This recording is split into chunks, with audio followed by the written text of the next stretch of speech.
Hello.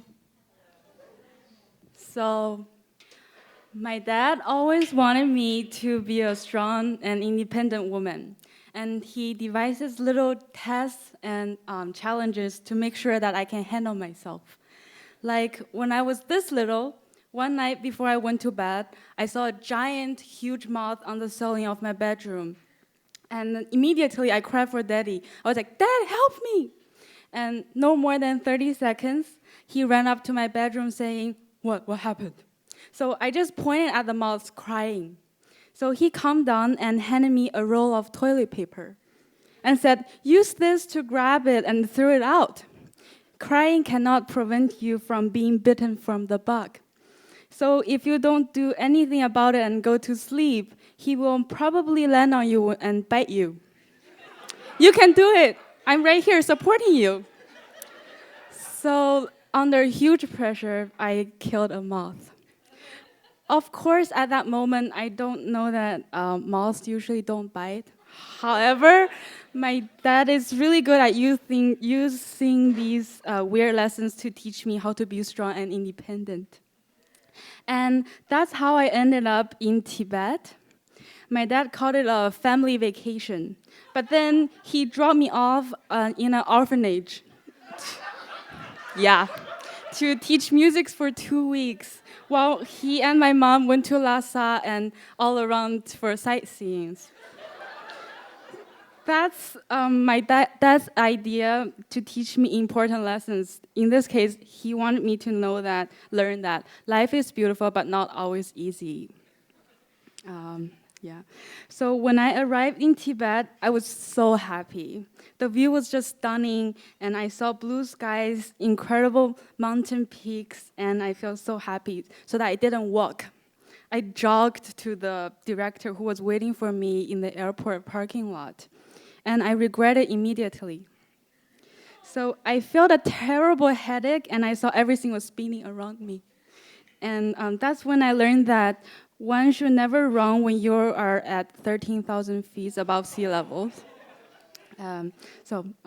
Around the orphanage that I worked at, there's one kid who was a legend. His parents had just died a couple months ago, and his name was Tashi. And he also has an 8-year-old sister who also lived in that orphanage. Tashi was supposed to attend that school as well, but he rejected because he wants to support his little sister to go to school.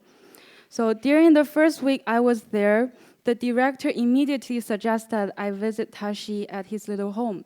So we drove a long way from the orphanage, about 2 hours of bumpy drivings with only one stop in the village nearby.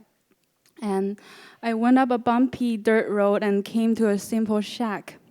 That's where I saw Tashi the first time. And his hair was messy and mudded, and he was standing next to the rock wall, smiling at me and looking at me.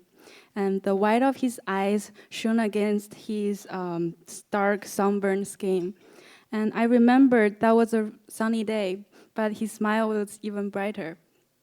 So we didn't speak the same language, but we could communicate with gestures, phrases, and funny noises. So before long, we were giggling to each other like fools. I asked him, how do you make money to support your family, me, little sister?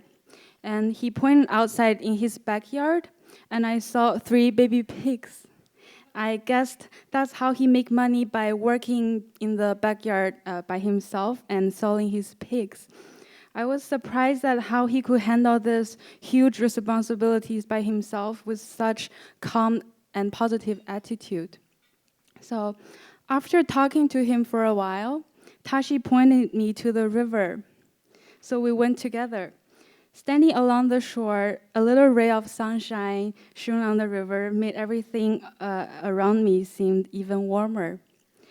And after talking for a while, we started laughing really hard, and I accidentally slipped my foot on the rock, and my shoes got soaking wet, and my lunch tumbled down to the river as well.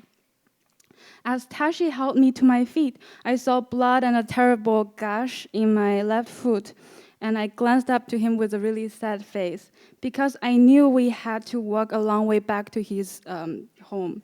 But Tashi wasn't worried. In a flash, he whipped off his shoes and handed them to me. I tried to refuse them, but he was insistent.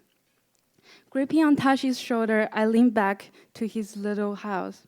He made hot water, then fed me traditional Tibetan butter tea, and shared his little small supply of hard bread. So with an open heart, Tashi gave me a glimpse into his world, his culture, and his generosity. That night, I headed back to the orphanage, and I never talked to him again. Though I did hear that he has now a thriving pig farm.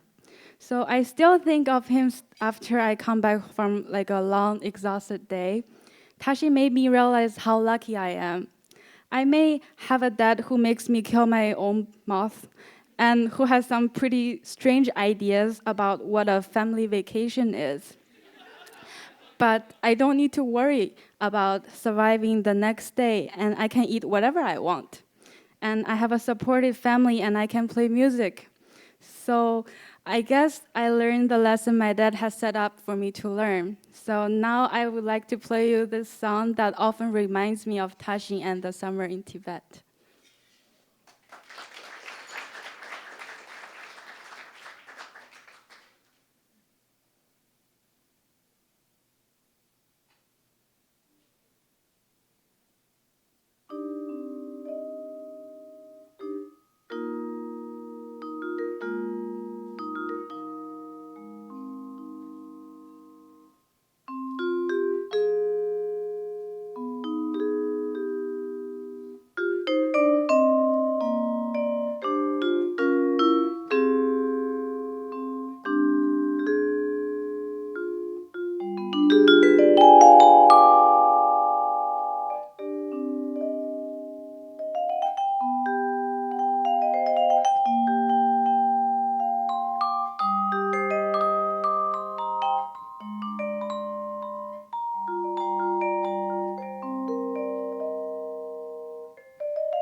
Yibing Wang, everyone. Yibing Wang.